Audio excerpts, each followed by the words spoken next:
Un jour, la splendeur de la gloire de Jésus-Christ sera reconnue, sera manifeste à tout un chacun. Un jour, tout genou fléchira devant Jésus-Christ. Un jour, toute langue confessera que Jésus-Christ est Seigneur à la gloire de Dieu le Père. Un jour, toute créature, sur la terre, sous la terre, sur la mer, attribuera la gloire à Jésus-Christ et continuera à le faire à tout jamais. Et entre-temps, pour nous qui reconnaissons déjà que Jésus-Christ est le roi de cet univers, ce n'est pas facile. Ce n'est pas facile pour nous. Comme nous voyons à la fin de Matthieu 16, le passage qui a été l'objet de la prédication la semaine passée, le disciple de Jésus-Christ doit mourir à lui-même, à l'instar du Christ qui a dû mourir. Nous devons être prêts à tout perdre. Certes, en vue de tout gagner, comme ça a été expliqué la semaine passée, mais pour l'essentiel, la partie tout gagner n'arrive pas tout de suite. Et comme Benjamin l'a expliqué la semaine passée, tout perdre peut se traduire concrètement ainsi. Subir le rejet de sa propre famille, accepter d'être considéré comme étant un peu bizarre et arriéré parce qu'on s'attache à la Bible, accepter un niveau de vie inférieur à ce qu'on pourrait connaître parce qu'on veut participer financièrement à l'œuvre du Seigneur, accepter de sacrifier certains passe-temps et d'investir dans ce qui a une valeur éternelle, accepter d'entrer dans une lutte quotidienne et sans relâche contre le péché, mettre du côté du temps que l'on avait prévu pour soi afin de prendre soin d'autres personnes de l'Église et pour les aider à grandir dans la foi. Cet été, accepter de tout perdre, mourir à nous-mêmes, ce sera difficile, y compris en vacances. Mais oui, continuellement, les autres avant soi à table, les autres avant soi dans le choix du film, les autres avant soi dans le choix de la musique en voiture. C'est lassant de mourir à nous-mêmes jour après jour après jour et dans tout domaine. Nous avons hâte de vivre le moment où la lutte contre le monde, le péché et Satan arrivera à son terme. Vivement le moment où Jésus entrera dans son règne, le moment où la splendeur du règne de Jésus-Christ sera manifeste à tout un chacun. Et si nous pouvions anticiper sur ce moment dès maintenant, rien que l'entrevoir, est-ce que cela n'aiderait pas? Les premiers disciples, eux aussi, ont dû accepter de tout perdre, de mourir à eux-mêmes. Eux aussi avaient hâte de vivre le moment où Jésus entrerait dans son règne, le moment où la splendeur du règne de Jésus-Christ serait manifeste à tout un chacun. Et dans sa sagesse, et dans sa bienveillance, Jésus a expliqué à ses disciples que certains d'entre eux allaient pouvoir goûter à ce règne glorieux, cela de leur vivant. Le chapitre 16 et les versets 27 et 28. Car le Fils de l'homme doit venir dans la gloire de son Père avec ses anges. Et alors il rendra à chacun selon ses œuvres. Je vous le dis en vérité, quelques-uns de ceux qui sont ici ne mourront point qu'ils aient vu le Fils de l'homme venir dans son règne. En l'occurrence, le moment en question tombe à peu près une semaine plus tard. Et c'est ce qui est rapporté dans notre passage. Lisons-le. 6 jours après, Jésus prit avec lui Pierre, Jacques et Jean son frère, et il les conduisit à l'écart sur une haute montagne. Il fut transfiguré devant eux. Son visage resplendit comme le soleil, et ses vêtements devinrent blancs comme la lumière. Et voici, Moïse et Élie leur apparurent, s'entretenant avec lui. Pierre, prenant la parole, dit à Jésus, « Seigneur, il est bon que nous soyons ici. Si tu le veux, je dresserai ici 3 tentes, une pour toi, une pour Moïse et une pour Élie. »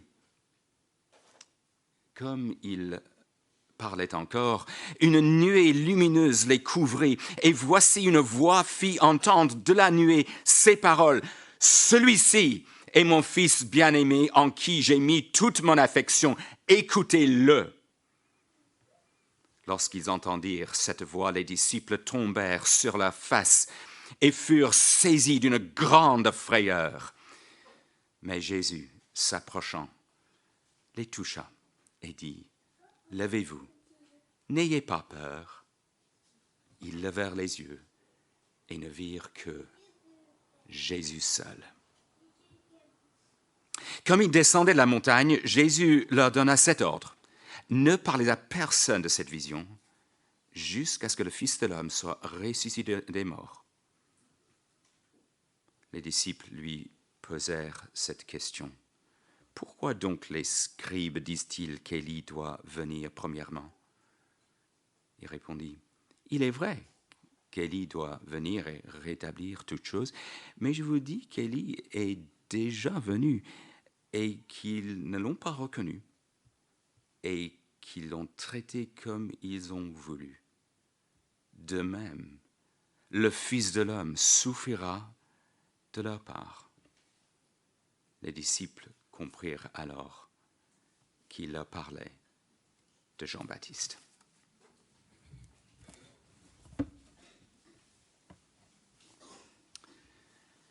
Le 30 juin, avant d'aller plus loin, je vais prier.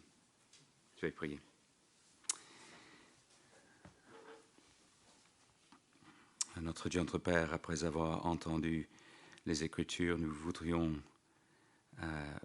venir au-devant de toi pour te demander de nous accorder une bonne compréhension de ce passage. Pensons à ce que nous lisons dans Ésaïe 66. « Voici sur qui je porterai mes regards, sur le pauvre qui a l'esprit abattu, qui tremble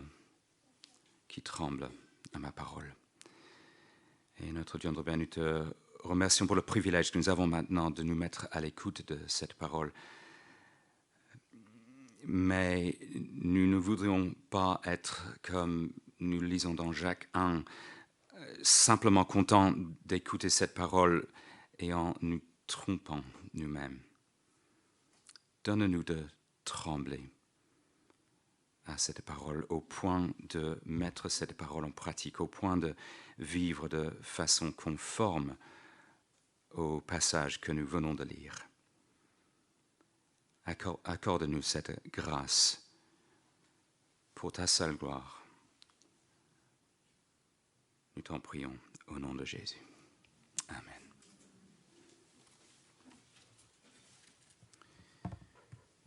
Je ne l'ai pas ici, mais je pense que vous avez un plan du message si vous voulez suivre. Le 30 juin 2017, je suis assis avec mes collègues de l'Institut biblique dans un café au Petit Sablon, en centre-ville. L'un de mes collègues Paul Evry, certains d'entre vous connaissent Paul, il se penche en avant pour me dire « Je vois que Sa Majesté nous a rejoints. » Mais c'est quoi cette blague? Mais en effet, la voici. Mathilde, roi des Belges, juste derrière moi, assise à la table à côté. Paul m'a pris en photo, la reine juste derrière moi, donc on a la preuve photographique. Mais je dois avouer quelque chose. Si Paul n'avait pas signalé que la reine était là, je ne l'aurais probablement pas remarqué. Il y a un sens dans lequel la reine, c'est un être humain comme les autres. Elle était chic, mais elle ne portait pas de couronne, et son garde du corps n'était pas immédiatement à côté d'elle. Il n'y avait pas beaucoup de signes, il fallait pouvoir la repérer, quoi. Et si ça avait été Jésus, assis à la table derrière moi, si ce type de café avait existé à l'époque de sa venue sur Terre, si j'avais été là en Palestine, etc., il est vrai que les foules l'auraient sans doute trouvé, car ses enseignements et ses guérisons, ses miracles étaient extraordinaires. Mais du point de vue de l'apparence, c'est un être humain. Il était comme les autres êtres humains durant sa vie sur Terre. Certes, divin aussi, mais il ne portait pas de couronne et il n'y avait pas de moyens physiques permettant de constater qu'il était Dieu. Il y a quelques mois, j'ai lu dans un livre de théologie concernant le côté physique de Jésus que, je cite, « Par sa forme et ses proportions, le monde n'a probablement jamais vu son pareil. » Moi, je ne crois pas ça. Je ne vois pas de fondement biblique à cela. En tant qu'être humain, il est devenu comme nous à tous égards, lisons-nous dans l'Épître aux Hébreux, quoique sans péché. Nous lisons même dans Ésaïe 53 qu'il n'avait ni apparence, ni éclat pour que nous le regardions, et son aspect n'avait rien pour nous attirer. Sur la base du seul critère de l'apparence, on n'aurait pas remarqué que c'était Jésus à la table à côté, en quelque sorte. Mais il y a eu un moment qui a fait exception. Et 3 personnes ont été invitées à témoigner de ce moment exceptionnel. Pierre, Jacques et Jean, verset 1er de notre passage. Tous 3 ont pu suivre Jésus à l'écart sur une haute montagne. Ces 3 disciples sont passés par une expérience qui les a marqués. Pierre a parlé de ça plus tard. Il a souligné dans sa seconde lettre que ce n'était pas une fable, ce n'était pas un mythe, ce n'était pas une histoire montée de toutes pièces. Il y avait ces 3 témoins oculaires. Et qu'est-ce qu'ils ont vu? Sur cette montagne, l'apparence de Jésus a été transformée. Vous voyez le verset 2, les 2 aspects de cette transformation qui sont mis en évidence. Son visage resplendit comme le soleil et ses vêtements devinrent blancs comme la lumière. Nous n'avons pas besoin de nous rendre dans un musée pour trouver un tableau de Raphaël ou d'un autre peintre qui aurait représenté cette scène ici. La parole de Dieu est suffisante, alors qu'un tableau risque d'induire en erreur. Mais nous avons besoin de nous arrêter sur ces 2 aspects de l'apparence de Jésus rapportés ici. Et si cela peut nous aider à nous figurer ce qui se passe, fermons les yeux. Figurons-nous cette transformation au niveau du visage qui resplendit maintenant, cette transformation au niveau des vêtements qui sont maintenant blancs comme la lumière. C'est fort lumineux cette scène. Peut-être que Pierre, Jacques et Jean ont dû se protéger les yeux comme ça, tellement ils risquent d'avoir été éblouis par la lumière. À la fois pour ce qui est du visage et pour ce qui est des vêtements, la lumière est soulignée dans le texte. Même la nuée qui va arriver un peu plus tard, verset 5, est décrite elle aussi comme étant lumineuse. Quelle est la signification de tout cela? Eh bien, vous vous souvenez peut-être de ce que dans l'Ancien Testament, le visage de quelqu'un d'autre a rayonné à un moment donné. Et cela grâce à une expérience sur une montagne. Moïse a passé du temps sur le mont Sinaï et en descendant, les uns et les autres ont remarqué que la peau de son visage rayonnait. C'est dans Exode 34, si vous voulez vérifier cela plus tard. Pourquoi son visage rayonnait-il? Parce qu'il avait parlé avec Dieu, lisons-nous dans ce chapitre-là. L'apôtre Paul commentera le visage rayonnant de Moïse. Il parlera de la gloire de son visage.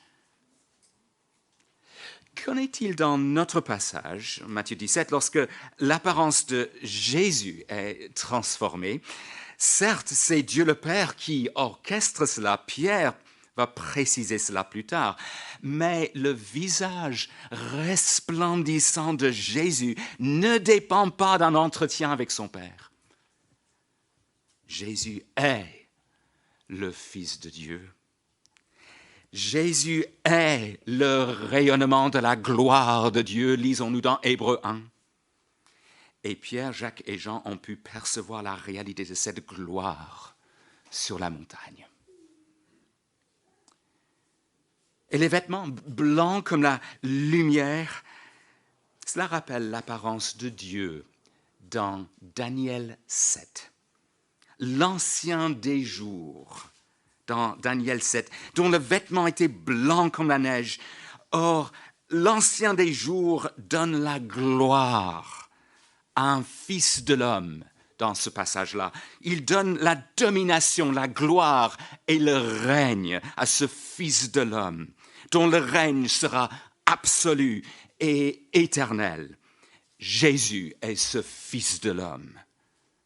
Et Jésus lui-même emploiera ce titre fils de l'homme pour parler de lui-même. Il le fait 2 fois, rien que dans notre passage.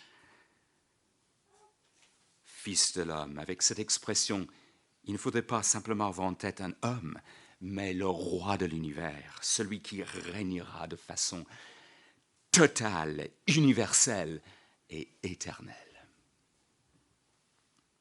Et la nuée, qui arrivera un peu plus tard, aussi lumineuse, verset 5, qu'est-ce qu'elle connote?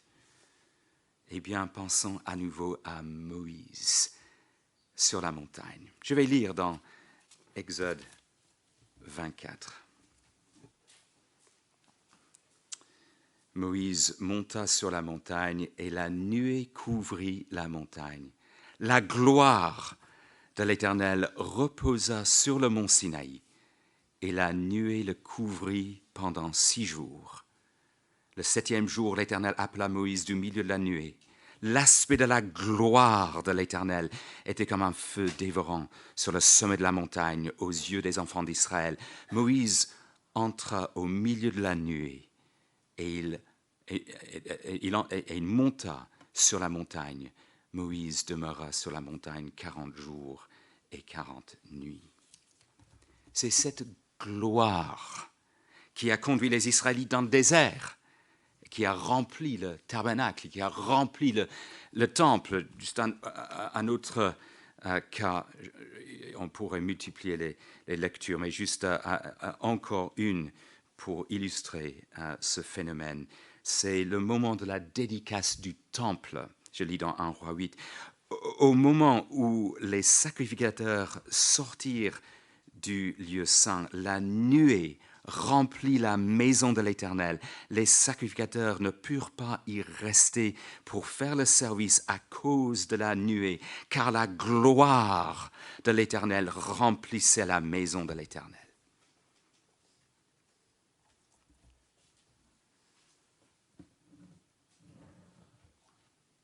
Et donc, si ça aide, fermons les yeux et figurons-nous cette gloire, le visage qui est resplendissant comme le soleil, les vêtements blancs comme la lumière, la nuée lumineuse qui va bientôt les couvrir. Nous pouvons ainsi entrevoir avec émerveillement la gloire de notre roi divin. Pierre précisera plus tard qu'à cet instant, il a vu de ses propres yeux la majesté de notre Seigneur Jésus-Christ. Dans cet épisode, je cite, le Seigneur Jésus-Christ a reçu de Dieu le Père honneur et gloire, expliquera-t-il. Voici donc un avant-goût de ce que ça donnera pour Jésus une fois sa mission sur terre accomplie. Dans cet épisode sur la montagne, un coin du voile est soulevé. Jean est l'un des autres témoins oculaires sur la montagne et lui aura plus tard une vision du Jésus ressuscité. Et Jean précisera par rapport à cette vision du Jésus ressuscité que son visage était comme le soleil qui brille dans sa force. Ça, c'est Apocalypse 1, si vous voulez vérifier cela par la suite. Mais le Jésus ressuscité, c'est pour plus tard, ici, avant l'heure en quelque sorte.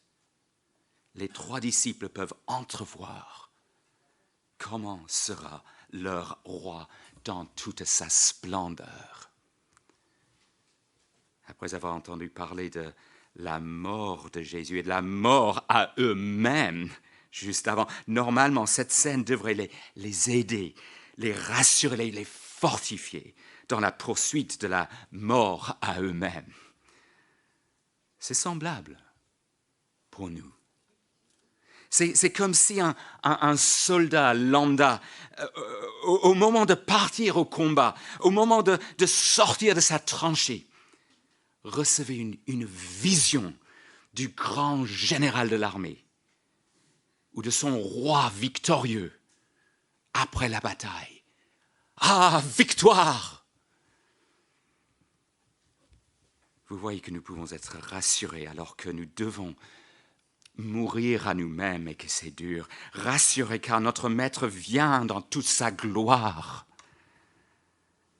Matthieu 16, verset 47. Matthieu 16, verset 27. Car le Fils de l'homme doit venir dans la gloire de son Père avec ses anges. Il doit venir dans la gloire. Et pas simplement à ce moment-là pour 3 personnes, car tout œil le verra, lisons-nous dans Apocalypse 1. Ici, c'est juste un avant-goût. Mais même ici, nous ne devrions pas sous-estimer la gloire. Il est vrai que nous pouvons avoir des questions concernant ces 2 autres personnages qui sont là, Moïse et Élie, verset 3. Comment Pierre, Jacques et Jean ont pu savoir que c'était Moïse et Élie? Comment ils ont pu percevoir que c'était bien Moïse et Élie sur la montagne? Nous n'avons pas toutes les réponses à toutes les questions que nous pourrions poser par rapport à cet épisode. Mais voici ce qui est significatif.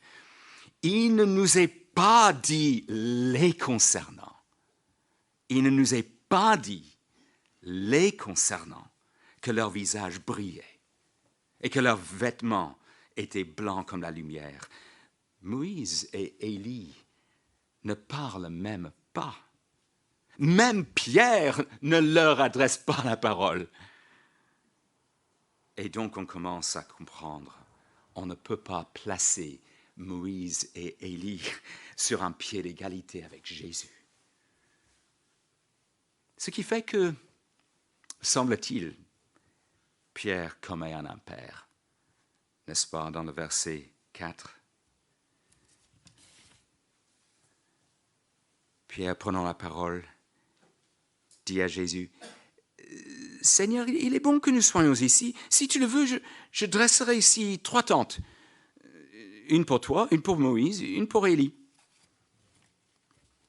Je ne sais pas exactement ce qu'il a en tête là, en proposant de dresser ces tentes. Prolonger ces moments sur la montagne, certainement. Alors qu'il n'est question que d'un avant-goût de la gloire. Ce n'est pas le moment où la gloire viendra en permanence, non. Qu'est-ce qu'il a en tête là? Rendre service à ces 3 personnages, certainement. Une tente pour chacun. Et c'est surtout cela qui est problématique, n'est-ce pas? Car la présence de Moïse et d'Élie, bien comprise, ne fait que mettre en relief la suprématie de Jésus. Et si Pierre n'arrive pas à saisir cela parce qu'il voit, il va devoir l'entendre de ses oreilles.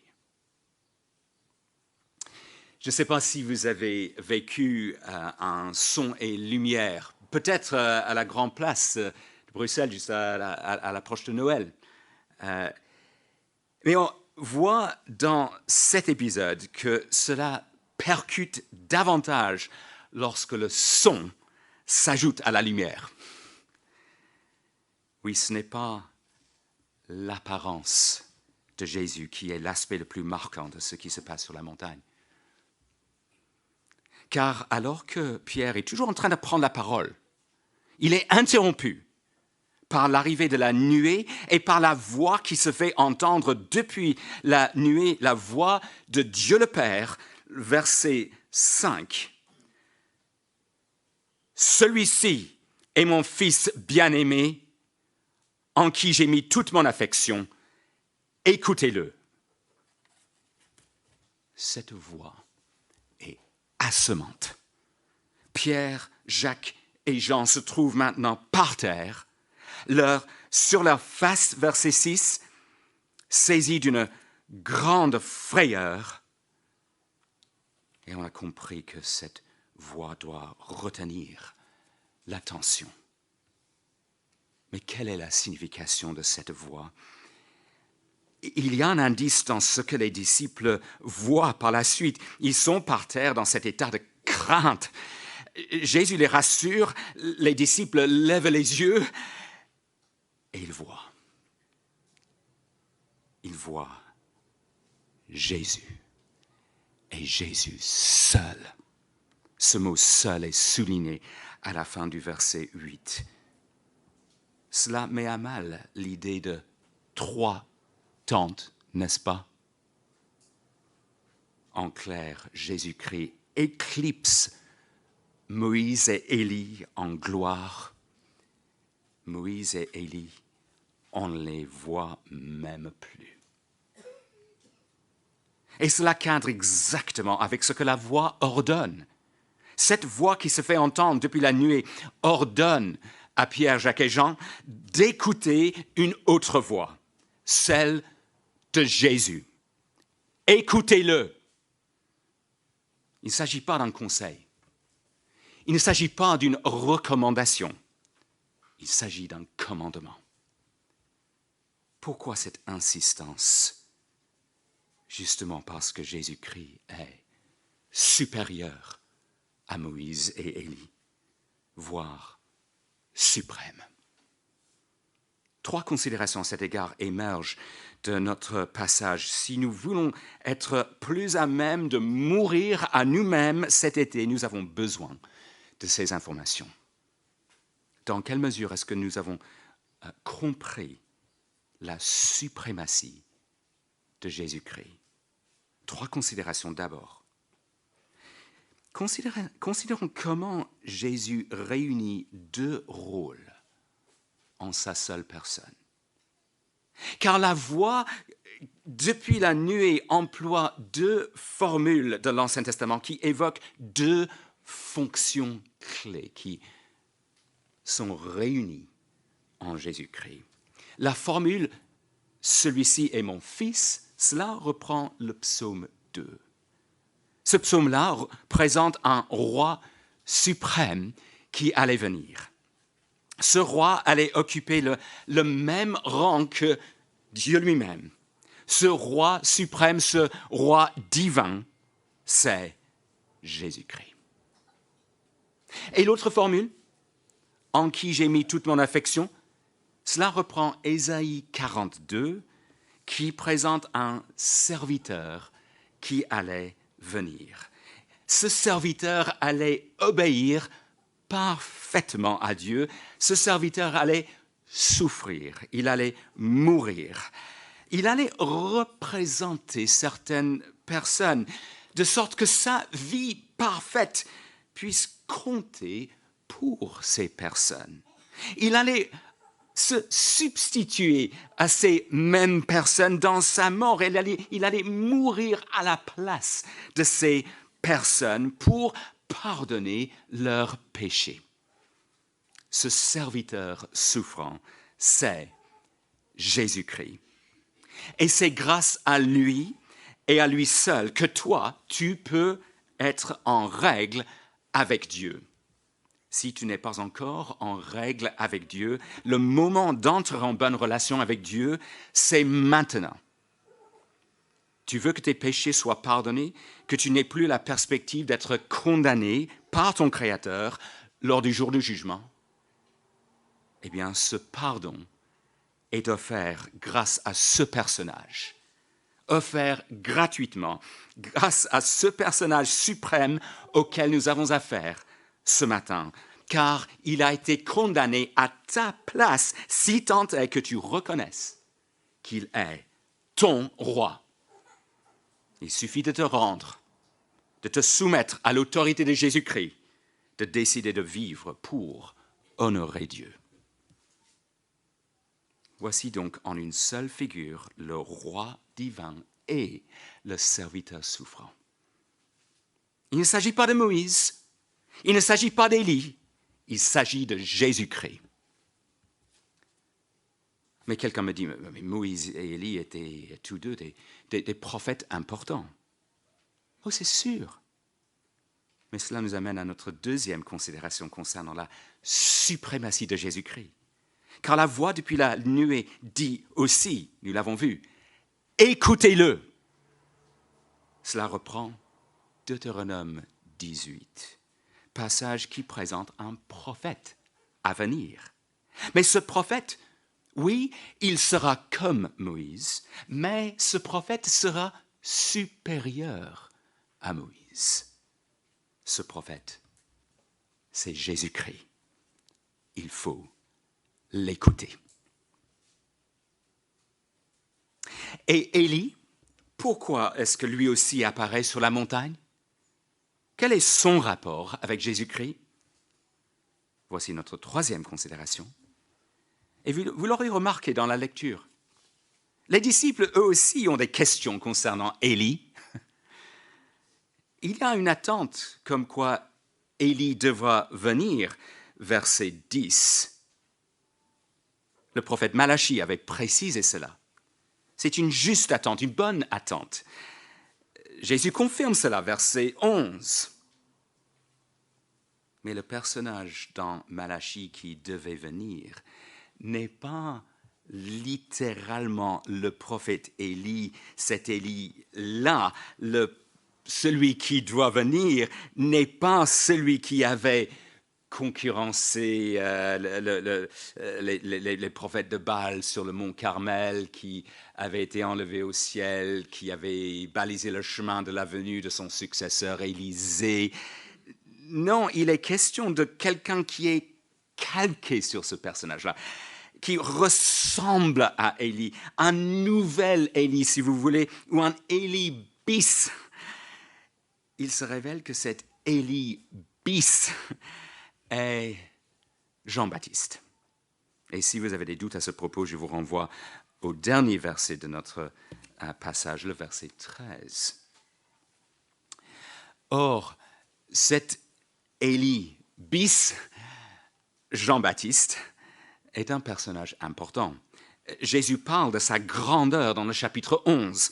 Il est supérieur à l'Élie précédent et l'une des clés de sa grandeur est expliquée pour nous dans ce chapitre-là, chapitre 11, les versets 13 et 14 que je vais lire. Donc, on est dans Matthieu 11, les versets 13 et 14. Car Jean est venu. Alors, pardon, manque de lunettes. Versets 13 et 14. Car tous les prophètes et la loi ont prophétisé jusqu'à Jean.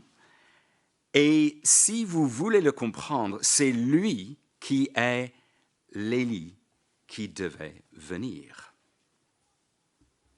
Jean-Baptiste, c'est le dernier prophète.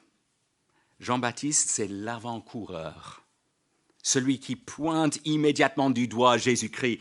Jean-Baptiste est celui qui dit « Voici l'agneau de Dieu qui ôte le péché du monde ». Mais on rebascule sur notre passage en chapitre 17. Et que se passe-t-il? Verset 12. Jean-Baptiste est mis à mort. Vous vous souvenez peut-être de cela grâce à la prédication de Jonathan dans le chapitre 14 qui a eu lieu il y a pas mal de semaines de cela maintenant. Jean-Baptiste, vous vous souvenez, décapité, malgré son statut de grand prophète. Pourquoi mentionner tout cela? Parce que Jean-Baptiste est l'avant-coureur de par sa mort aussi. Le verset 12. Le Fils de l'homme, ça c'est Jésus-Christ, devra mourir également. Et de même que Élie prépare le terrain pour Élisée, Élie bis prépare le terrain pour Élisée bis. Élisée bis, Jésus-Christ, est supérieur à Élie, est supérieur à Élie bis, Jean-Baptiste, est supérieur à Élisée. Un exemple de sa supériorité par rapport à Élisée, en 2 Rois 4, Élisée multiplie des pains, mais pas à aussi grande échelle que Jésus-Christ. Il donne à manger à 100 hommes avec 20 pains et du blé nouveau. Vous le savez bien, Jésus multiplie des pains à beaucoup plus grande échelle que cela. Supérieur. Jésus-Christ est supérieur à Moïse, supérieur à Élie, supérieur à tout autre personnage. Il est suprême et on l'écoute. On l'écoute en tremblant. Le 30 juin 2017, je suis assis avec mes collègues de l'Institut biblique dans un café au Petit Sablon au centre-ville. Cette fois-ci, le reste est fictif. L'un de mes collègues, Paul Evry, se penche en avant pour me dire « Tu n'as pas oublié ton rendez-vous avec la reine ?» Je réponds « Non, mais je préfère discuter avec son garde du corps. » Ridicule. Ce serait absurde, bien entendu. Et semblablement, ce serait absurde si on négligeait la voix de Jésus-Christ au prétexte d'écouter la voix de Moïse ou d'Élie ou de n'importe qui d'autre. Jésus-Christ est le roi divin et le serviteur souffrant. Il est supérieur à Moïse, il est supérieur à Élie, il est suprême. Et donc, on l'écoute. On l'écoute en tremblant. On l'écoute par rapport à quoi? Eh bien, tout. Mais en particulier, dans le contexte, les disciples doivent comprendre que Jésus devra mourir. Oui, cet épisode sur la montagne les rassure. Il est le roi glorieux. Le moment viendra où la splendeur du règne de Jésus-Christ sera manifeste à tout un chacun. Mais ce n'est pas pour tout de suite. Il devra d'abord mourir. Et entre-temps, il leur faut mourir aussi à eux-mêmes. Et pour nous, comment est-ce que nous, on écoute la voix de Jésus-Christ pour tout? Et vous pouvez être là en train de réfléchir dans la prière à l'approche d'une nouvelle année académique par rapport à comment vous allez régulièrement, systématiquement vous mettre à l'écoute de la parole de Dieu, étudier les Écritures et ainsi de suite. Mais par rapport au contexte, c'est semblable que pour les premiers disciples.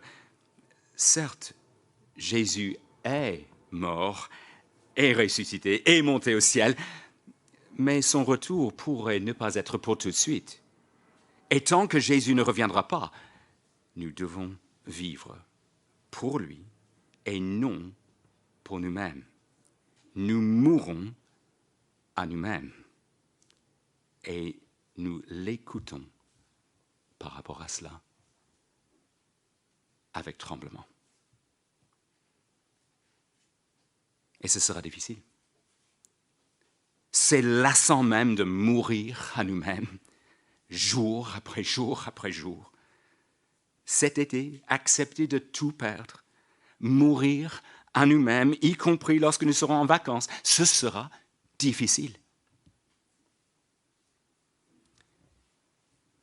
Il y a 10 jours, j'étais en Suisse et une jeune stagiaire, en l'occurrence dans une église en France, m'a posé cette question. Qu'est-ce que tu réponds à un croyant qui dit « Je suis fatigué de vivre comme ça ». Vivre pour le Christ, lutter contre le péché. Qu'est-ce que tu dis? J'ai répondu sur le champ en disant que j'aurais envie d'avoir une longue conversation pastorale avec la personne, afin de gratter un peu pour comprendre ce qui donne lieu à la remarque. Mais nous pouvons toutes et tous comprendre que c'est fatigant. Nous avons régulièrement besoin d'être boostés. Et donc, nous fermons les yeux. Nous nous figurons le visage resplendissant. Nous figurons les vêtements qui sont lumineux. Nous nous figurons la nuée lumineuse. Nous entrevoyons la gloire de Jésus, notre roi. Nous nous rendons compte de sa suprématie. Nous écoutons sa voix en tremblant. Nous avons le courage et l'élan nécessaires pour nourrir à nous-mêmes lorsque nous nous rendons compte de qui il est. Nous continuons à accepter de tout perdre, car nous le savons. Notre roi suprême, il revient. Il revient. Il revient dans la gloire.